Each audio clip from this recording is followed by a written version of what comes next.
प्राचीन काल में यज्ञदत्त नाम के एक ब्राह्मण थे जिन्होंने बड़ा तप करके और भगवान को मना मना करके एक बेटा मांगा और बेटे का जन्म हुआ तो बड़े खुश हुए और उसका नाम रख दिया गुणनिधि। गुणनिधि, अब समझ लो नाम रखा है मतलब कितनी अपेक्षा की होगी, है ना। ये जो कुबेर भगवान की आप पूजा करते हो अभी वर्तमान में, वो वही हैं जिनकी हम बात कर रहे हैं अब। पर वो कैसे बने वो देखते हैं। गुणनिधि नाम का बेटा जब बड़ा हुआ था, जब तक छोटा था तब तक तो ठीक था मामला, जब बड़ा हुआ थोड़ा तो बाहर निकलने लगा घर से और उसकी संगति बिगड़ गई। ब्राह्मण का बेटा होने के बावजूद भी संस्कारों से चूक गया, क्योंकि माता, हाँ अब इसमें भी सुनना आप आगे, संगति बिगड़ गई उसकी, संगति बिगड़ गई। महाराज जी मैंने एक बात कही है कथाओं में, सत्संगति ज्यादा जरूरी नहीं है, कुसंगति से बचना ज्यादा जरूरी है। सत्संगत तो केवल एक व्यक्ति का कल्याण करती है, पर कुसंगति तो 7 पीढ़ियों को बर्बाद कर देती है। कुसंगति ज्यादा खतरनाक है। सत्संग का उतना फल नहीं है जितना दोष कुसंगति का है। ब्राह्मण के घर का बेटा जुआ खेलने लगा, सट्टा खेलने लगा, शराब पीने लगा, अपराध करने लगा। ब्राह्मण का बेटा है गुणनिधि। पंडित जी जब भी घर आकर के पूछते पत्नी से, धर्मा से, बोले गुणनिधि कहाँ है।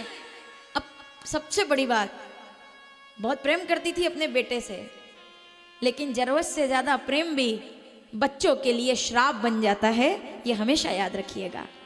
आपका प्रेम आपके बच्चों के लिए श्राप ना बन जाए। जैसे पिताजी पूछते बेटा कहाँ है गुणनिधि, तुरंत जवाब देती। एक बात याद रखना, जो माताएं अपने बच्चों की गलती पर पर्दा डालती हैं, उनके विनाश का कारण भी वो स्वयं बनती हैं।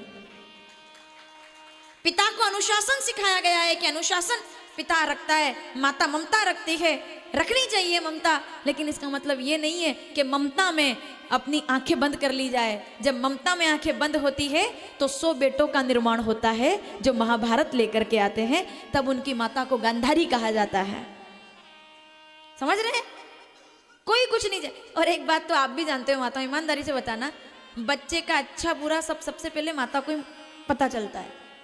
मम्मी सब जानती है, मम्मी को सब पता होता है क्या हो रहा है, माता सब जानती है, पर पिता से छुपाती भी है, पति से। कहाँ है गुणनिधि, तो क्या कहती, अभी तो यही था, वेद पढ़ रहा था, मैंने डांट के कहा बेटा थोड़ी देर खेल ले, जबकि वो सुबह से गायब है। वो घर आते ही नहीं, जुआ खेलता रहता, दिन भर ताश पत्ते खेलता रहता गुणनिधि। पर माता छुपा लेती। कई बार हम भी ऐसा कर लेते हैं। बच्चा पिकनिक के लिए कहता है पिकनिक जाना है, पिताजी कहते कहाँ गया, तो आप हम कहते आज स्कूल में काम था थोड़ा। कोई बात नहीं, एक ही तो है। ये जो बात है ना, एक ही तो है, ये बड़ा खतरनाक मामला है भैया। मतलब उसको लाइसेंस है, फिर एक ही है, मतलब लाइसेंस है उसको कि तू बिगड़, तू मनमाना बिगड़, तू एक ही है। क्या कर रहे हो आप, एक है, एक भी हो, शेर जैसा होना चाहिए, सिंह जैसा होना चाहिए, धर्म वाला होना चाहिए। वरना मैं कहती हूं ना हो तो अच्छा है, ना हो तो अच्छा है। पूत सपूत तो अपूत कपूत तो बेटा एक हो, अच्छा हो, 100 हो, नहीं अच्छे हो तो देख लो क्या हुआ। गुणनिधि कहाँ है, वो तो अभी अभी बस आरती के लिए गया। अब कौन सी आरती के लिए गया, कहाँ पूजा के लिए गया, कहाँ प्रार्थना के लिए, हाँ सट्टा खेलने गया है, पर अब ये नहीं बताती।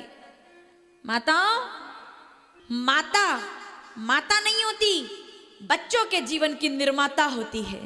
निर्माता माँ नहीं है, निर्माता है, निर्माण करने वाली। आप निर्माता हो बच्चों की। ये तो दिन भर बाहर काम करते रहते हैं धूप में, ये तो ऑफिस में रहते हैं, खेत पे रहते हैं, दुकान पे रहते हैं, उनको थोड़ी पता घर में क्या हो रहा है। ये हमारी जिम्मेदारी है, समझ रहे हो ना। कहाँ है गुणनिधि, बोले अभी तो पढ़ाई कर रहा था, अभी गया होगा। हाँ हाँ, अब यज्ञदत्त जी भी इस भ्रम में, मेरा बेटा बड़ा संस्कारी, बड़ा अच्छा, लेकिन कितना भी छुपाओ सच तो सामने।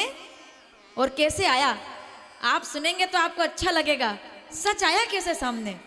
एक दिन पंडित जी पूजा करके आ रहे थे, पूजा करके आए तो उस नगर का सबसे ज्यादा बदनाम चोर, सबसे आवारा, सबसे बिगड़ा हुआ वो 18-19 साल का लड़का सामने से आ रहा था, तो पंडित जी पूजा करके जा रहे थे, यज्ञ दत्त जी। अब जैसे जा रहे थे तो ये लड़के ने उनको देख के, भाई ठीक है पंडित जी है तो सम्मान सब करते थे, उन्होंने कहा पंडित जी राम राम, और कैसे ऐसे धीरे से एकदम जल्दी, चोर तो चोर होता है, पंडित जी राम राम, निकलने लगा। पंडित जी ए इधर आओ इधर आओ इधर आओ, ऐसे बुलाया। हाँ पंडित जी क्या बात है?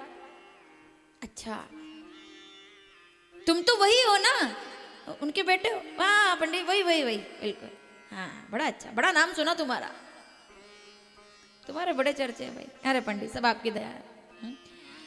हाथ तुम्हारा बड़ा चमक रहा है बेटा, ये क्या पहने हो? अंगूठी? अब देखो आप, पिताजी 15 साल की उम्र तक, बच्चा 15 साल का हो गया तब तक ये समझ रहे थे कि मेरे बेटे से बड़ा धर्मात्मा, बहुत संस्कारी मेरा बेटा। अब देखो यहाँ पे भेद खुलेगा। बेटा अंगूठी, हाँ ये तो इतना अंगूठी देख, थोड़ा संकोच में, बहुत महंगी लग रही है। हाँ हाँ बहुत महंगी है, मुझे दे दो, जितना है उतना पैसा मैं दे दूंगा। बोले नहीं 11,000 की है। कितने की? 11,000 की। पंडित जी ने कहा नहीं नहीं नहीं तुम गलत दाम बता रहे हो, सही बताओ सही बताओ, सही लगाओगे दाम तो मैं ले लूंगा। सुन लीजिए ध्यान से, क्या बोले पंडित जी? सही दाम लगाओगे मैं तुमसे ले लूंगा। तो उसने कहा नहीं नहीं 11 है, आप 8 दे देना। बोले नहीं तुम गलत बता रहे हो। बोले क्या? बोले 11,000 की नहीं है, 8,000 कैसे दे दूं? 2.5 लाख रुपए की अंगूठी है, तुम दाम सही नहीं बता रहे, 2.5 लाख की अंगूठी है ये। बोले पंडित जी आपको कैसे पता? बोले क्योंकि बेटा मेरी अंगूठी है ये, जो तेरे हाथ में तूने पहन रखी है, मुझे 2.5 लाख में टिका रहा है कि 11,000 की बोल करके कहता है कि ये तो। घबराया। बोले आप, बोले अभी पुलिस बुलाता हूं ना, पता चल जाएगा तुझे। झूठ बोलता है, इसका मतलब ये है कि तू मेरे घर कभी तो आया और तूने चोरी की। अब तू बता कब चोरी की तूने? क्योंकि और तो कोई कारण, ये तो अनभिज्ञ है ना, इनको तो कुछ पता ही नहीं है, और तो कोई कारण है ही नहीं कि अंगूठी कैसे मिली। बहुत दिनों से ढूंढ रहा था, पत्नी से पूछा था, नहीं मिल रही थी, बताओ तुमने चोरी की है? पुलिस बुलाता हूं मैं। तो उसने कहा रहने दो साहब, पुलिस बुलाओगे तो बदनामी आपकी ज्यादा होगी। कितनी बड़ी बात है। अब आप इस कथा को ढंग से सुनिए, आपकी बदनामी ज्यादा होगी। क्या बात करते हैं, मेरी बदनामी क्यों होगी? तुमको जेल में डालूंगा। बोले मुझे जेल में डाल देंगे तो ठीक है, लेकिन जरा पूछ तो लीजिए कि मैंने चोरी कब की। तो हाँ बताना। बोले मैं कसम खाकर कहता हूँ, सौगंध मैंने चोरी नहीं की। तो अंगूठी आई कैसे? बोले आपका लड़का 4 दिन पहले सट्टे में हार गया था, वहीं से अंगूठी मुझे मिली है, वो सट्टे में जीती है मैंने आपके बेटे से। अब सोचिए उस पिता के दिल पर क्या बीती होगी। पैरों तले जमीन नहीं रही। क्या झूठ बोलते हो? बोले तो अभी जाके देख लो आप। तो क्या? बोले आपके घर में जो चांदी का पटिया था वो किसी और के घर में है, चंदन की चौकी किसी और के घर में, सब सट्टे में हार रहा है आपका लड़का, रोज लाता है, रोज हारता है। आप काशी से जो अपनी पत्नी के लिए 4,500 की साड़ी लाए थे वो किसी और चोर के घर में है, वो भी सट्टे में हार गया। पंडित जी तो घबरा गए, उन्होंने कहा ये क्या? जाने लगे। अब सुनिएगा जितने लोग यहाँ पंडाल में बैठे हैं, जाने लगा।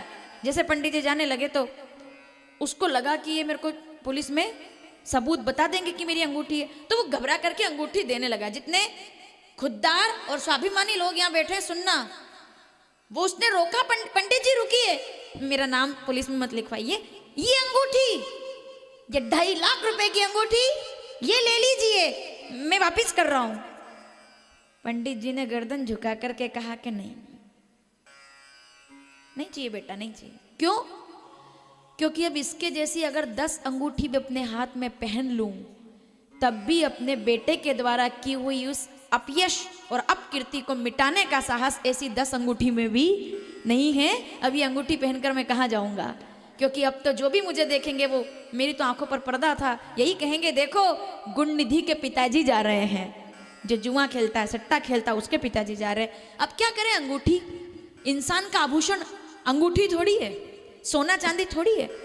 लोगों को बहुत बड़ी गलतफहमी है कि सोना इसलिए पहना जाता है कि वो महंगा है। जी नहीं, सोना इसलिए पहना जाता है क्योंकि वो पवित्र है, इसलिए सोना पहना जाता था पहले भी। आज भी अगर किसी शव यात्रा से आप वापस घर में आए हो तो सोने की कोई भी रकम आपके पास हो, उसके अंदर गंगा जल डालकर अगर आप पी लेते हो तो आप पवित्र हो जाते हो, क्योंकि सोना पवित्र करता है। ये तो आज के जमाने में लोगों को लगता है संत सोना क्यों पहनते, हम सोना ये क्यों पहन रहे हैं हम, ये हमें ऐसा नहीं है कि हमको इसका कोई शौक है, पर संत ये पवित्रता का प्रतीक है, ये पवित्र करता है। सोना, सोना पवित्रता का प्रतीक है। तो गहना ये गहने थोड़ी है। आभूषण कौन सा है मनुष्य का? उसका सदाचार ही उसका आभूषण है, उसका संस्कार ही उसकी विनम्रता। बड़ा बुरा लगा साहब। पंडित जी घर आए, अच्छा पत्नी से फिर पूछा, बोले कहाँ है गुण निधि? अब भी झूठी बोल रही वो। और झूठ सुनने का मजा तब ज्यादा आता है जब आपको सच पहले से पता हो, है ना। झूठ सुनने का सबसे ज्यादा मजा, सुन लीजिए, तब आता है जब सच आप पहले से जानते हो। और झूठा व्यक्ति कभी अपने ऊपर बात आने नहीं देता, क्योंकि उससे सज्जन तो दुनिया में कोई दूसरा फिर है नहीं, वो यही बताता है, जबकि आप उसके बारे में सब जानते हैं तब भी, ठीक है ना। अब वो पंडित जी आए, उनने फिर उसी तरह से पूछा, कहाँ है? जैसे बिल्कुल अनजान कि जैसा कुछ नहीं हुआ। कहाँ है गुण निधि, कहाँ है? पत्नी तुरंत बोली, बोले अभी मेरे पैर दबा रहा था, अभी गया है, अभी आपके पहले ही गया है, अभी पैर दबा रहा था। यज्ञदत्त जी को जैसे सांप लौट गया, उन्होंने कहा पैर दबा रहा था कि गला दबा रहा था? अब भी झूठ बोल रही हो, शर्म आनी चाहिए तुमको। तुमने एक लड़के का जीवन बर्बाद कर दिया झूठ बोल बोल के। तुमको लगता है एक गाय अपने बच्चे को जिह्वा से स्पर्श करती है तो अर्जुन पूछते हैं श्री कृष्ण से, नन्ना सा बच्चा, एक दिन का बेटा जन्म लेकर गाय के आया तो वो जिह्वा से उसको चाटती है, चाटती है, चाटती है, और ऐसे करके उसकी जिह्वा से उसको खून निकल जाता है बच्चे को। अर्जुन पूछते हैं श्री कृष्ण ये क्या है? बोले ये माँ है और ये ममता है। लेकिन कभी कभी ममता के चक्कर में बच्चा ही नुकसान में आ जाता है और माता को पता नहीं चलता है कि इसको, इसलिए समझे इस बात को। तूने क्या किया? दोनों का त्याग कर दिया, निकाल दिया घर से बाहर। अनुशासन पिता में नहीं होगा जिस घर में, आप देखोगे अभी आज कथा ही अनुशासन की है। एक पिता ने अनुशासन दिया, घर से बाहर निकाल दिया, एक पिता ने अपने बेटे को अनुशासन दिया। अब कथा आएगी आगे, पर थोड़ा बोल दूं।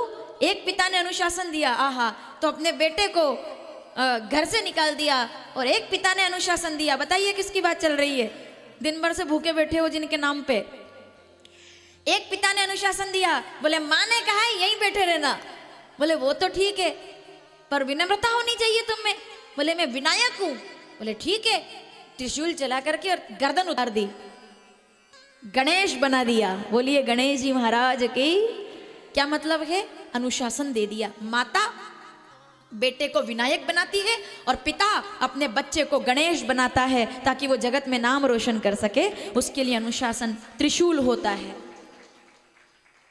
मेरा नाम करेगा रोशन जग में, तुझे सूरज कहूं या, याद है ना? गाओगे थोड़ा सा? अनुशासन कैसे? तुझे सूरज कहूं, तुझे दीप कहूं या तारा, मेरा नाम करेगा जग में मेरा।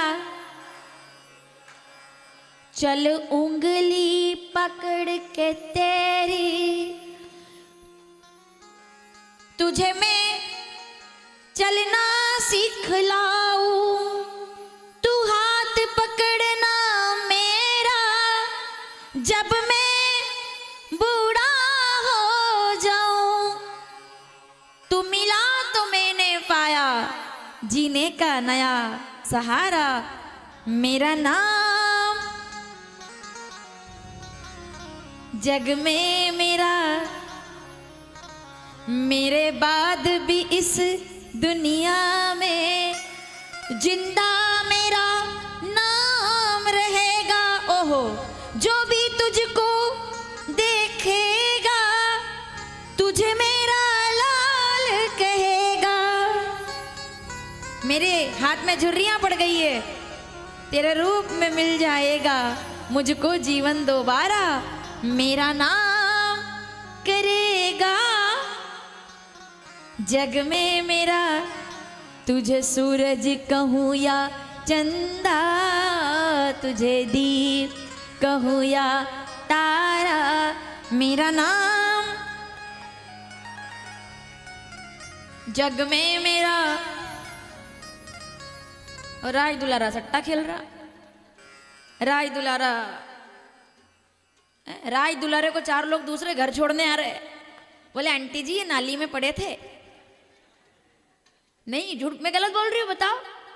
राज दुलारा नाम करेगा रोशन। बहुत उम्मीद होती है बच्चों से, माँ बाप को। इस YouTube के माध्यम से बच्चे भी अगर सुन रहे हो मेरी बात तो याद रखिएगा। जितने बच्चे पंडाल में बैठे, बेटा सुनना एक बात, बहुत ध्यान से सुनना मेरी बात। जब तुम अपने घर से निकलते हो ना स्कूल के लिए, तो तुम्हारे बैग में क्या लेकर के जाते हो तुमको पता है? मुझको पता है कि तुम्हारे बैग में क्या होता है। तुम कहोगे कॉपी होती है। जितने विद्वान लोग बैठे, थोड़ा एक केवल बहुत कम बोलूंगी इस बारे में, लेकिन समझ लेना सार। जितने बच्चे हैं इस पंडाल में अथवा तो YouTube पर, आप जब विद्यालय के लिए निकलते हो, बेटियां जब कॉलेज के लिए निकलती है, लड़कियां स्वतंत्रता लेकर के स्कूल के लिए निकलती हैं, तो वो अपने बैग में क्या लेकर जाती है? लड़के बच्चे अपने बैग में क्या लेकर जाते हैं? आप कहेंगे कागज, कलम, किताब, कॉपी, कंपॉक्स, पेन। जी नहीं, वो अपने बैग में अपने माँ बाप के सपने रख लेकर जाते हैं। वो सुबह 4 बजे उठकर जो उसकी माता उसके लिए टिफिन बना रही है, परेशान होकर के उसके लिए रात रात जाग रही है, उसके लिए हल्दी वाला दूध बना रही है ताकि मेरा लड़का कल एग्जाम में पास होकर के आए, इसकी बुद्धि ठीक रहे। वो बाप, वो पिता जो एक जोड़ कपड़े में 3 साल निकाल देता है, लेकिन हर साल आपको नई ड्रेस दिलवाता है, उसके सपने हैं आपके बैग में। आपके कंधों पर उसका बोझ होना चाहिए कि मुझे अपने माँ बाप का नाम रोशन करना है। मैं स्कूल जाऊं तो ईमानदारी से पढ़ाई करूं, मैं कॉलेज जाऊं तो अपने माँ बाप की इज्जत रखूं। ये बच्चों को समझना। अगर मैं ठीक बोल रही हूं तालियों से बता दो। माँ बाप के सपने, माँ बाप का त्याग। एक बच्चा कलेक्टर बनता है तो बच्चा कलेक्टर नहीं बनता, उसकी माता कलेक्टर बनती है, क्योंकि उसने रात रात भर जाग करके टिफिन बनाए होंगे, तब जा करके बच्चा स्कूल जाता है। क्या बच्चे समझेंगे इस बात को? कितना त्याग करती है एक माँ, और उससे कितना त्याग करता है एक पिता। अपने सपने मार करके, अपने सपने तोड़ करके, अपने सपनों का गला घोट करके जो अपने बच्चों को जिंदगी दे, उनके हिंदुस्तान को, उनको भारत का माता पिता कहा जाता है। काट देते हैं गर्दन शिव विनायक की। क्या बढ़िया बात। चतुर्थी, गणेश चतुर्थी कर रहे हैं हम, किसी कथा को कर रहे हैं तो उस कथा का मतलब समझें कि गणेश चतुर्थी कर रहे हैं तो आपका बच्चा गणेश होना चाहिए। माता ने बनाया था विनायक, चलाया त्रिशूल। हर घर में ये होता है, माँ बनाती है बच्चे को ममता से विनायक, और अनुशासन का त्रिशूल चला करके पिता उसको गणेश बना देते हैं। उससे क्या होगा? तुम पूजे जाओगे बेटा। तुम्हारी पूजा, क्योंकि ना तो पद की पूजा होती है, ना धन की पूजा होती है। रामचरितमानस किष्किंधा कांड 22वां दोहा, 4थी चौपाई। ना तो धन की पूजा होती है, ना पद की पूजा होती है, ना मकानों की पूजा होती है, ना गाड़ियों की पूजा होती है, गुणों की पूजा होती है। बेटा गुणवान बनो, गणपति तब बने वो। समझ रहे हो? इसलिए बच्चों से मैं हमेशा कहती हूँ, अपने माता पिता का नाम रोशन करो, तुम्हारा धर्म है ये। उस माता ने जो तुम्हारे लिए त्याग किया है उसको परिणाम दो। पिता ने तुमको जो विद्यालय भेजा है उसको परिणाम दो। संस्कार। एक बात और है, एक कॉपी कम पढ़ लो, एक किताब का पढ़ लो, लेकिन अपना चरित्र और अपना व्यवहार ठीक रखो, अपने संस्कार ठीक रखो। ये बहुत जरूरी बात है। मत बनो, तुम मत बनो अफसर, मत बनना अफसर। नहीं हो रहा ना, मत बनो, कोई बात नहीं। 1 नंबर कम आ जाए तो पंखे पर मत लटक जाओ, फेल हो जाओ तो छत से मत कूद जाओ। अपने माता के आंचल में जाकर के बैठो और वहां जाकर के कहो, मम्मी इस बार थोड़ा नंबर रह गया, अगली बार और प्रयास करेंगे तो और मैं ज़्यादा नंबर लेकर आऊँगा। और नहीं भी नंबर लाऊं तो कागज़ के एक टुकड़े से बच्चों की डिग्री नहीं होती, संस्कारों से बच्चों की डिग्री होती है। कागज़ के उस एक टुकड़े के लिए कितने बच्चे आज जान दे रहे हैं, स्कूलों के अंदर कूद रहे हैं, क्योंकि उनको 95 की जगह 94 नंबर आ गए तो वो कूद गए। कोटा के अंदर देखो आप क्या हो रहा है, क्यों मर रहे हैं बच्चे? उनको कोई, क्योंकि उनको अनुशासन देने वाले शिव नहीं है, उनको संभालने वाला वहाँ कोई नहीं है। बच्चों को हम भाग दौड़ कराना चाहते हैं कि हमारे बच्चे हॉस्टल में रहेंगे तो बहुत जल्दी सीख कर आएंगे, बहुत अच्छा। लेकिन ये सब जरूरी नहीं है। इतना जरूरी क्या है? पढ़े बड़े, पर विनम्रता और संस्कार और उसका जीवन ठीक रहे। पेट तो भरना है ना, पेट तो भरना ही है। कोई 40,000 कमा लेगा तो भी काम करके पेट भरेगा, कोई गाय चरा लेगा तो भी काम करके पेट भरेगा। डिग्रियां इंसान की पहचान नहीं होती। विद्या ददाति विनयम विनयादयाति पात्रताम। गुणवान पूजे जाते हैं जगत में। तो कहने का बस यही है कि आप निर्माता हैं, और आप निर्माता हैं तो बच्चों को भी ख्याल करना चाहिए कि अपने बैग में हम क्या लेकर जा रहे हैं। बैग रखते समय माता पिता को प्रणाम करके जाओ स्कूल जाते समय कि हम सम्मान से जा रहे हैं और जैसे जा रहे हैं वैसे ही वापस आएंगे। तेरा बेटा बन के जा रहा हूं, तेरा बेटा बन के वापस, तेरी बेटी बन के जा रही हूं। अब इस एक शब्द में समझ लेना, तुम्हारी बेटी बनकर जा रही हूं तो बेटी बन के जिस इज्जत को लेकर जा रही हूं, जिस स्वाभिमान को लेकर के जा रही हूं, उसी स्वाभिमान को लेकर के वापस आऊंगी तो वो बेटी है, तो वो भारत की बेटी है। जिस इज्जत को लेके जा उसी इज्जत को वापस लेकर आऊंगी। 50 रुपए की चॉकलेट में 25 साल के माँ बाप के त्याग और तपस्या को किसी के पैरों में कुचलने का काम मैं कभी नहीं करूंगी। ये हर बेटी का कर्तव्य होना चाहिए। ये बात अगर हर इंस्टीट्यूट में, हर कॉलेज में, हर स्कूल में, हर कोचिंग सेंटर में बेटियों को और बेटों को समान रूप से सिखा दी जाए तो मुझे लगता है किसी सनातन धर्म की बेटी कभी बुर्खा पहनने का काम नहीं करेगी। अगर उसको बता दिया जाए कि तुम किस धर्म से बिलोंग होते हो, तुम शिव जी की आराधना करने वाले हो, तुम दुर्गा वाले हो, तुम शिव वाले हो, तुम तांडव वाली बच्चियां हो। तांडव होना चाहिए तुम्हारी आंखों में। क्या है ये? तांडव होना चाहिए तुम्हारी आंखों में, पद्मावती वाला, कि पानी में कोई चेहरा देखे तो कांप जाए, वो तुम्हारा चरित्र होना चाहिए। शादी तो तुम नहीं करोगे तो भी घर वाले पकड़ के करा ही देंगे। तुम क्या इस चक्कर में पड़े हो? टिचक टिचक टिचक टिचक जीवन बर्बाद कर रहे हो अपना। कुछ भी नहीं है। पूछ लो अपने आसपास बैठे हुए लोगों से, कुछ भी नहीं है इसमें। केवल समय बर्बाद है और आखिर में पछतावे के अलावा कुछ भी नहीं रहता हाथ में। 25 साल का महत्वपूर्ण जीवन है, लड़कों का भी और लड़कियों का भी। फिर तो घर वाले खुद ढूंढने लग जाएंगे। पहले घर वाले चिंता करते थे, अब घर वाले फ्री हो गए। अब ये बात मैं बोलती हूँ तो लोगों को बुरा बड़ा लगता है, क्या बात कर रहे हो आप? माँ बाप को तो आजकल चिंता की जरूरत ही नहीं है। उधर तो पहले से ही प्लानिंग सब सेट है, अपना भविष्य सब देख चुके हैं और अपना भविष्य खुद देखते हैं। और उसके बाद क्या होता है? अदालत में जाकर के खत्म। जितनी जल्दी शुरू हुआ था 2 साल में खत्म, क्योंकि मेकअप वाला चेहरा देखा था। अब शादी के बाद तो बिना मेकअप वाले चेहरे से उठ करके सामने आ रहे हैं। अरे ये तो अलग ही हो गया मामला।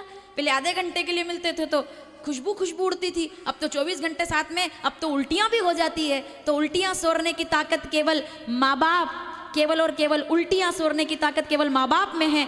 दुनिया के किसी प्रेम में कोई प्यार, कोई मोहब्बत उल्टियां सोरने का काम नहीं करेगा।